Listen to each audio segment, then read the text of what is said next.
Ya soal sulit atau tidak sulit lagi-lagi tentang masalah cara. Tadi saya sudah ungkap Ya. bahwa saya sudah dikunjungin, didatangin dengan sangat kami hormati teman-teman rekan-rekan PDI Perjuangan Jawa Timur sudah berkunjung untuk mendiskusikan tentang pemetaan 38 kabupaten kota, irisannya ada di mana, yang berbeda di mana, kemarin dengan Demokrat, saya kira akan ditindaklanjuti dengan partai-partai yang lain, begitu juga sebaliknya PAN akan melakukan hal yang sama. Tentu ini semangatnya adalah untuk menjaga situasi kondusif, bahwa yang tadi saya sampaikan, berkontestasi di dalam ajang politik berdemokrasi itu adalah sebuah keniscayaan, kita tidak bisa hindari. Tapi kalau seandainya potensi-potensi gesekan yang terlalu, yang kontraproduktif dan tidak positif itu bisa kita hindari sejak dini, ya mudah-mudahan kontestasinya ya ini adalah kontestasi antar anak bangsa yang ingin mencari pemimpin yang terbaik.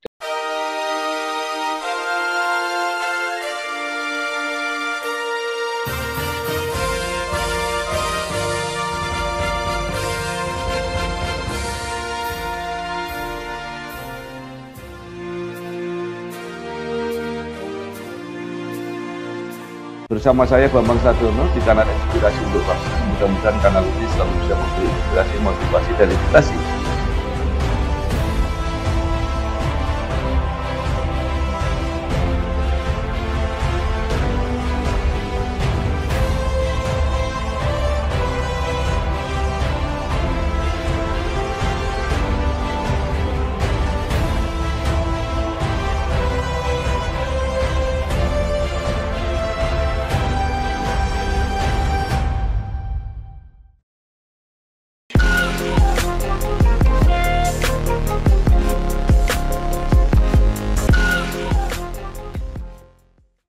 Assalamualaikum warahmatullahi wabarakatuh. Bersama saya Bambang Sadiono di kanal Inspirasi untuk Bangsa. Mudah-mudahan kanal ini selalu bisa memberi inspirasi, motivasi, dan edukasi. Kami sedang mempersiapkan beberapa video wawancara untuk mengikuti dinamika pilkada serentak, termasuk pemilihan gubernur dan wakil gubernur di Jawa Timur, periode 2024-2029. Saat ini saya sudah bersama dengan salah seorang tokoh di Jawa Timur, yaitu Bapak Dr. Insinyur Ahmad Rizky Sadik, MSI. Saat ini jabatannya adalah Ketua DPW Partai Amanat Nasional Jawa Timur, selain juga anggota DPR RI. Apa kabar Pak Rizky? Kabar baik, Pak Bambang, sehat. Iya. Pak Rizky lahir di Surakarta 10 Maret 1973, menyelesaikan S1 Teknik di UI Yogyakarta, S2 di ilmu eh, administrasi Universitas Dr. Mustopo Jakarta, kemudian baru saja menyelesaikan program S3.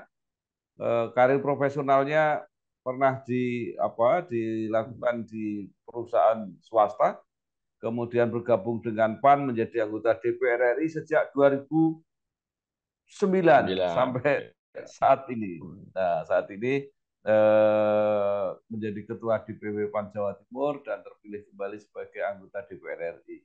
Nah, Pak Rizky, kalau ada yang terlewat, baik pengalaman pendidikan maupun perjalanan karir dan kegiatan yang lain bisa ditambahkan. Silakan, Pak Rizky.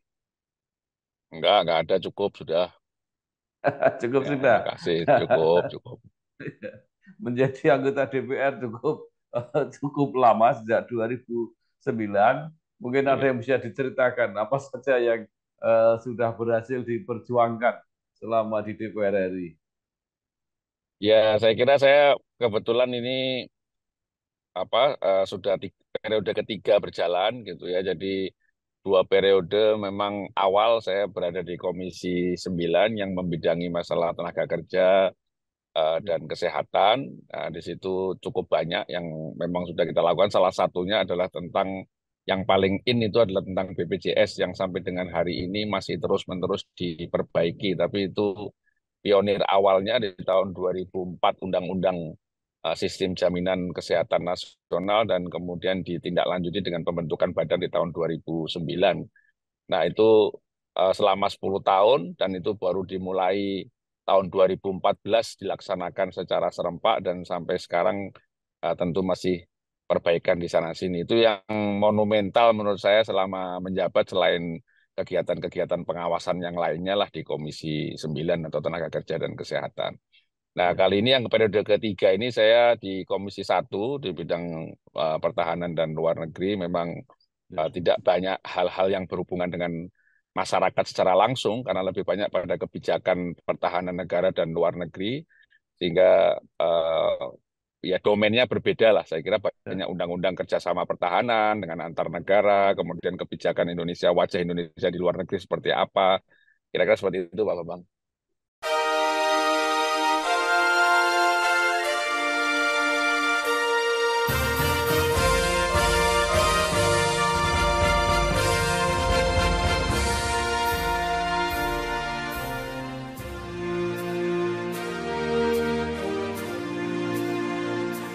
Sekarang Pak Rizky sebagai Ketua DPP PAN Jawa Timur ya, Oke. mungkin bisa diceritakan perolehan kursi di DPRD PAN Jawa Timur dan kemudian proyeksinya terhadap pilkada.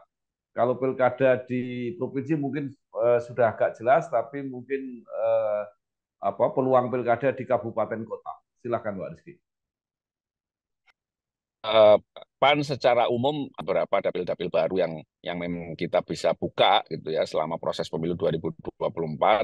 Tapi sayangnya karena situasi politik yang juga banyak mengagetkan banyak pihak di tahun Ya, 2024 ini, pemilu legislatifnya ada juga beberapa tempat yang kita establish justru hilang. Jadi ya so ya, and so lah kalau kita.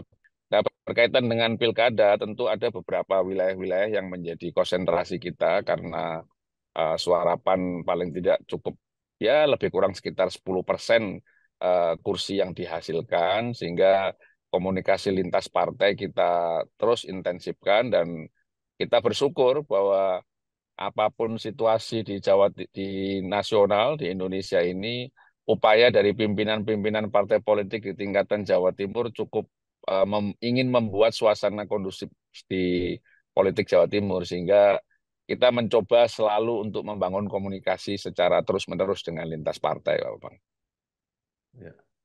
Nah, untuk di tingkat provinsi kelihatannya kesepakatan untuk mendukung Ibu Khofifah kan sudah final, hampir sudah Ya. tidak ada apa-apa, tinggal mungkin menggambarkan pemenangannya ke depan. Kira-kira seperti apa, Pak Rizky? Ya, kalau Ibu Hovifah memang itu malah kita laksanakan sebelum pemilu karena memang tahun Ya, 2000 periode pertama Bu Gubernur Bu Hovifah itu kita juga mendukung beliau. Nah, kemudian kemarin sebelum 2024 kira-kira 1-2 bulan sebelum pemilu kita juga sudah memberikan rekomendasi dan ditindaklanjuti dengan surat keputusan pasangan cagup dan cawagup yang resmi diserahkan oleh DPP kira-kira beberapa minggu yang lalu. Jadi sudah resmi kita mengusung itu.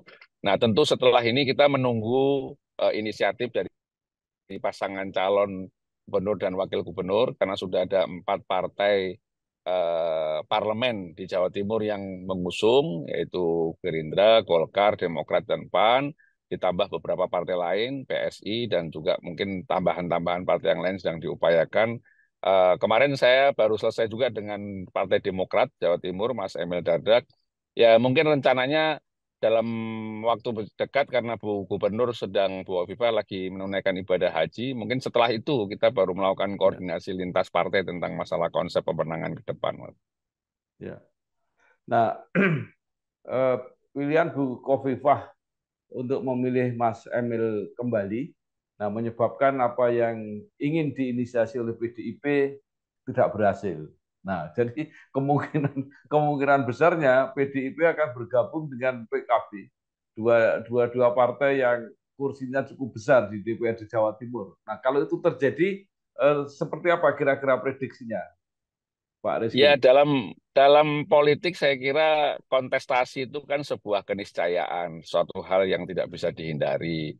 Tapi upaya yang tadi saya sampaikan di awal, seluruh Ya, pimpinan partai, baik itu Pak Halim dari PKB, Pak Said Abdullah dari PDIP, dan juga teman-teman lain, mungkin PKS dengan Pak Irwan, itu juga masih terjalin komunikasi. Jadi Ya, walaupun ada inisiasi ada istilah kemungkinan besar akan mengusung calon, tapi sampai dengan hari ini kan kita belum melihat ya, ada calon yang ya. dimunculkan sebagai salah satu alternatif. Jadi ya mudah-mudahan upaya-upaya yang kami bangun supaya Ya. ke depan itu tidak ada gesekan yang terlalu tajam di tengah-tengah masyarakat, Ya. apalagi ada 38 kabupaten kota yang akan melaksanakan pilkada juga secara serentak. Ya mudah-mudahan eh, calonnya bisa calon tunggal, mudah-mudahan seperti itu.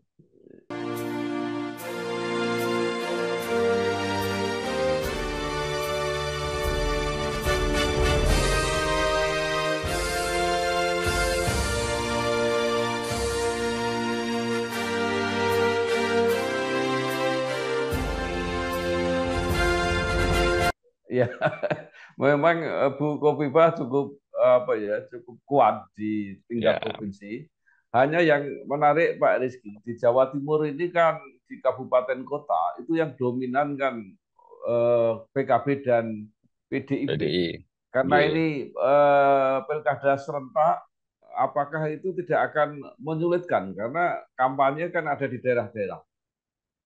Ya soal sulit atau tidak sulit lagi-lagi tentang masalah cara. Tadi saya sudah ungkap Ya, bahwa saya sudah dikunjungin, didatangin dengan sangat kami hormati teman-teman rekan-rekan PDI Perjuangan Jawa Timur sudah berkunjung untuk mendiskusikan tentang pemetaan 38 kabupaten kota, irisannya ada di mana, yang berbeda di mana, kemarin dengan Demokrat, saya kira akan ditindaklanjuti dengan partai-partai yang lain, begitu juga sebaliknya PAN akan melakukan hal yang sama.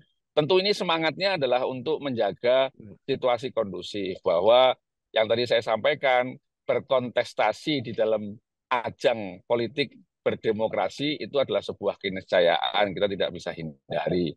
Tapi kalau seandainya potensi-potensi gesekan yang terlalu, yang kontraproduktif dan tidak positif itu bisa kita hindari sejak dini, ya mudah-mudahan kontestasinya ya ini adalah kontestasi antar anak bangsa yang ingin mencari pemimpin yang terbaik dan insya Allah eh, hasilnya siapapun yang diberikan mandat oleh masyarakat sama-sama. Tapi ini kan keniscayaan itu nggak bisa kita hindarin ya. Memang ini ya, kontestasinya akan dilakukan selama proses penjaringan sampai dengan pendaftaran di bulan Agustus nanti. ya. Pak Rizky, yang menarik, jadi kira-kira koalisi yang di di tingkat provinsi diwarnai dengan kekompakan eh, koalisi Indonesia Maju pada saat pilpres itu nanti tidak akan linear sampai ke daerah-daerah. Ya, pengalaman membuktikan bahwa itu tidak pernah bisa terjadi ya dalam proses Ya, politik di Indonesia ini. Tidak ada proses politik di tingkat nasional, pilpres, lalu kemudian turunannya sampai dengan tingkat kabupaten kota menjadi sama. Saya kira itu belum pernah terjadi dan itu ya sangat polemiknya sangat sangat tajam sekali, susah, tidak mungkin karena karakter masing-masing daerah berbeda-beda. Tentu komunikasi politik dan hubungan antar partai juga berbeda-beda. Jadi saya kira dinamisasinya di lapangan itu tidak memungkinkan kalau seandainya koalisi Indonesia Maju itu akan langsung terbreakdown linier sampai dengan kabupaten kota. Saya sebagai pribadi ketua DPP PAN kok tidak meyakini itu karena pada akhirnya kita akan berkomunikasi dengan semua partai. baik. Hmm. Kalau tidak salah, PAN sudah memetakan yang kerjasama dengan PDIP di beberapa kabupaten kota. Ya, yang pertemuan kami beberapa waktu yang lalu itu kita sudah petakan lebih kurang sekitar 17 kabupaten kota itu kita bisa punya irisan yang sama. Tapi 2 hari yang lalu rekomendasi surat tugas sudah kami luncurkan untuk 6 kader PDIP yang incumbent PDIP yang sudah mencalonkan. Jadi itu yang sementara sudah berproses dan sudah Ya. menjadi SK rekomendasi surat tugas DPP. Itu di daerah mana saja, Pak Rizky? Itu 6 itu yang sudah kita keluarkan ada di Surabaya, kemudian Sumeneb, Ponorogo, Ngawi, Trenggalek, dan Kabupaten Kediri.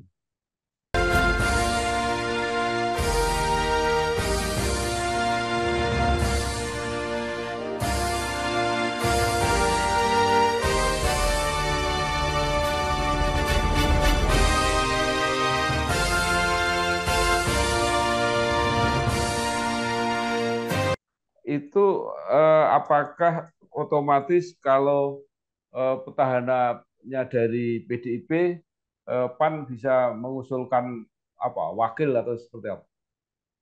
Ya bisa saja karena memang kan itu kan usulan kita masih surat tugas sebagai calon kepala daerah, belum ada pasangan Ya, calonnya dan juga kita belum mengetahui partai mana saja yang nanti mendukung. Ini kan tentu ya, kan nanti pembicaraannya setelah fix hampir semua partai yang mendukung itu sudah diketahui, tentu akan ada forum duduk bersama. Setelah itu akan muncul lagi surat rekomendasi pasangan calon dan wakil calon gitu. nah, kalau target PAN sendiri, PAN ingin apa? Artinya punya gambaran prediksi kira-kira kader-kadernya bisa tampil dan mewarnai pilkada di kabupaten kota mana saja. Yang tadi saya sampaikan di awal, untuk daerah-daerah yang sekitar lebih kurang up and down-nya kita ada 10% perolehan kursi kita, Ya, tentu kita berharap mendorong kader kita di beberapa tempat. Contoh misalnya di ya, Kabupaten Sumeneb itu kita ada 5 kursi, walaupun di situ kita surat tugasnya mendukung PDI Perjuangan, kita menyodorkan juga calon wakil bupatinya ya, dari kader PAN. Ah, kemudian di Kabupaten Kediri kita juga ada 5 calon, 5 anggota DPRD, 10% dari kursi yang ada kita juga mengajukan. Di Kabupaten Blitar demikian juga. Kemudian di Kota Kediri kita sebagai pemenang pemilu tentu kita juga akan mengusung kader. Di Kabupaten Sidoarjo kita juga punya 4%, hampir 10% kursi kita juga akan ya, mengupayakan. Jadi itu landasan kami. Jadi beberapa di Magetan juga seperti itu. Dan di beberapa tempat yang lain di Kabupaten Mojokerto kita juga sudah merekomendasikan kader kita untuk maju di calon bupati. Nah, tentu ini masih dinamis gitu Pak Bambang. ya, Jadi ini masih proses awal, kita masih punya bulan Juli, punya bulan Agustus karena pendaftaran di tanggal 27 Agustus. Dan lagi-lagi kita tidak bisa berdiri sendiri, hampir ya, semua wilayah itu tidak ada yang PAN yang bisa mengusung seorang diri, beda dengan PDI misalnya atau mungkin PKB ada beberapa ya, daerah yang mereka bisa mengusung sendiri.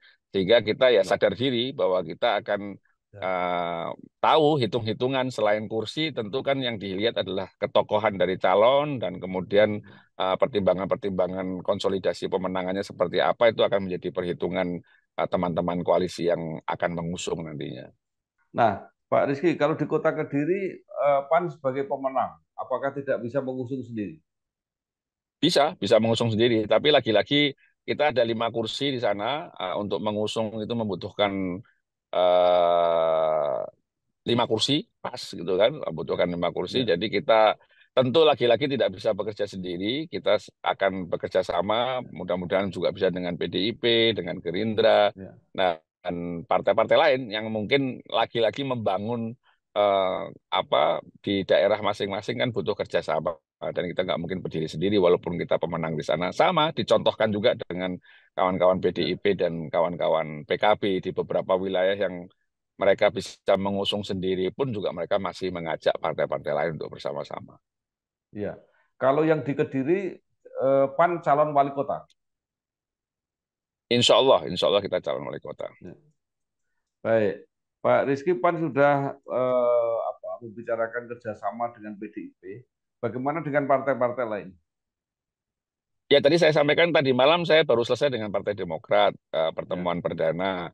Nah ya, kita sedang mematchingkan pertemuan lanjutan dengan Gerindra, dengan Golkar, dengan Nasdem masih akan terus berlanjut baik itu secara formal maupun non formal karena kalau komunikasi secara non formal antar pimpinan partai di Jawa Timur terus terjalin.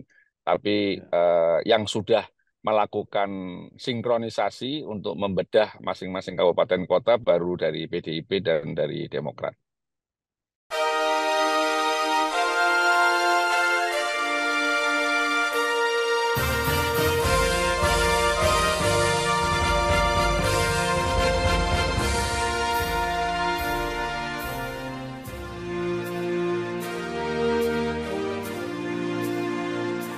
ya. Kalau dari Demokrat yang sudah dipetakan di mana saja, Pak? Itu ada 15 daerah yang kita punya potensi sama, yang sama gitu ya, calonnya sama, dan ada lebih kurang total semuanya dengan yang ditambah yang potensi bisa sama karena masih ada kajian-kajian di internal Demokrat bisa sampai 20 kabupaten kota. Jadi sekarang pembicaraannya sudah lintas koalisi Pilpres. Iya, iya. Lah sekarang Pilpresnya kan juga sudah di nasionalnya juga sudah lintas koalisi juga kan. Jadi ya sudahlah, sudah Iya, selesai kan dinamikanya. iya. Kalau bagi PAN, apa baik di tingkat Jawa Timur maupun di kabupaten kota, apa yang pada umumnya 5 tahun ke depan ini harus apa diatasi atau diselesaikan itu masalah-masalah. Ya tentu problem nasional itu juga menjadi problem Jawa Timur tentang masalah lapangan Ya, kerja gitu ya. ya, Dan ketersediaan kebutuhan bahan pokok yang terjangkau oleh seluruh masyarakat di semua lapisan. Saya kira dua hal itu menjadi penting ya, karena kebutuhan dasar baik itu sandang papan pangan, kesehatan, pendidikan, dan lapangan kerja. Kalau itu teratasi, mungkin masyarakat jauh lebih tenang dalam menyikapi ya, segala dinamika-dinamika politik yang terjadi. Tapi ini kan menjadi concern semua dan ini menjadi agenda nasional saya kira. ya.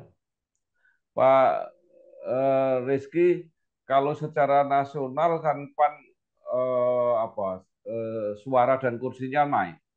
Apakah di Ya, Jawa Timur juga seperti itu?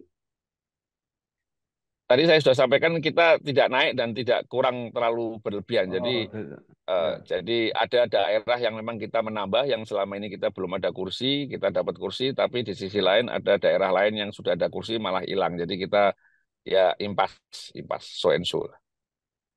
Ya. Baik, Pak Rizky terakhir, mungkin Bapak ada saran atau harapannya pada umumnya seluruh masyarakat Jawa Timur, eh, bagaimana supaya memanfaatkan momen pilkada ini, baik provinsi maupun kabupaten kota, benar-benar dimanfaatkan secara baik ya, tanpa tadi dampak pragmatisme dan Ya, sebagainya itu, sehingga bisa ketemu pemimpin-pemimpin yang mendekati ideal untuk menyelesaikan masalah. ya saya kira saya berharap tentunya seluruh partai politik yang di Jawa Timur yang sering bertemu, sering berdiskusi dan mengharapkan tentang situasi kondusif dan tenang yang ada di Jawa Timur menyambut pilkada serentak ini. Saya berharap juga masyarakat Jawa Timur menyambutnya dengan hal yang sama, jadi tidak usah terlalu bawa perasaan terhadap dinamika yang terjadi. Kalau seandainya memang ada calon yang muncul satu, dua, tiga, empat, ya marilah kita cari pemimpin yang terbaik di antara yang terbaik, anak-anak bangsa yang ingin mengabdikan dirinya di kabupaten kotanya masing-masing. Saya kira itu sudah sebuah terobosan karena punya keinginan untuk membangun. Dan kalau bisa memang ya mari kita pelajari rekam jejaknya masing-masing supaya tidak Ya, ukuran-ukurannya jangka pendek, tapi bisa menjadi ukuran jangka panjang. Bagi yang memang incumbent mencalonkan kembali, tentu ada track record yang bisa dilihat oleh masyarakat sebagai salah satu bagian pertimbangan untuk menilai apakah perlu dilanjutkan atau tidak. Dan bagi yang memang calon-calon baru, saya kira setiap calon punya rekam jejak. Sekarang dunia digital bisa dicek, bisa dilihat dan juga bisa diminta pertanggungjawabannya terhadap gagasan ataupun janji-janji kampanye yang akan dilaksanakan apakah rasional, masuk di akal atau tidak. Ya tentu harapan kami masyarakat bisa lebih memanfaatkan ajang ini sebagai ajang yang dipikirkan secara rasional, tidak kemudian terbawa suasana pileg yang kemarin yang agak kurang mengenakkan gitu ya, mungkin yang dianggap terlalu brutal gitu sehingga tidak ada alat ukur yang jelas terhadap menilai calon-calon yang ada. Mudah-mudahan di pilkada ini ada perbaikan dan saya meyakini namanya proses demokrasi untuk menjadi sebuah negara demokrasi yang dewasa, yang modern, yang bertanggung jawab tentu butuh waktu, try and error dan ini prosesnya makin lama insya Allah akan makin baik gitu saya kira Pak Bambang. baik. Terima kasih sekali Bapak Dr. Insinyur Ahmad Rizky Sadik MSI Iya, dan terima kasih selamat Bapak. baru saja lulus dari program S3 jurusan Administrasi Publik di Universitas Brawijaya Malang. Ketua Terima kasih. DPP PAN Jawa Timur dan anggota DPR RI. Mudah-mudahan apa yang disampaikan ini memberi tambahan wawasan bagi masyarakat Jawa Timur untuk menyongsong pilkada serentak ini dengan mengharapkan munculnya calon-calon pemimpin baik di tingkat provinsi maupun kabupaten kota yang bisa membawa manfaat untuk sebesar-besarnya masyarakat. Sekali lagi terima kasih Pak Amin, Rizky, amin, sukses. amin. Ya, Oke, wassalamualaikum sami-sami, warahmatullahi sami-sami. wabarakatuh.